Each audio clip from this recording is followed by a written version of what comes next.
Assalomu alaykum, hurmatli kuzatuvchilar. Mana tarvuz ekish jarayonimizni ham boshlab oldik. Bugun mana shunday qilib yerlarni sozlab olib, shoshilmasdan chiroyli qilib akatlarni olamiz.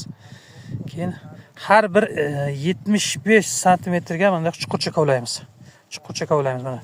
Bu chuqurcha nima kerak degan savollar bo'ladi. Chuqurchani kovlashimizdan maqsad mana shunday qilib shu narsa oziqalari beriladi. Bunga berayotgan oziqalarimiz mana biogomusni beramiz. Mana biogomusni ko'ryapsizlarmi? Mana ichida chuvalchanglari ham bor, mana chuvalchanglari turibdi. Lichinkalari bilan turibdi.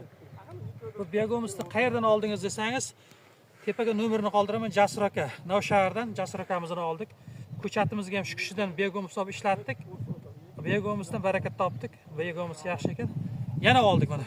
Xaltalarni ko'rsatdik. 10 tonna biogomus olib qo'ydik mana. Xaltalarda turibdi. 10 tonna biogomus olib keldik. Buni mana shu jarayonda beriladi, mana qarangizlar. Buni berishi bitta har bir chuqurga mana bitta olasiz, mana tashlaysiz.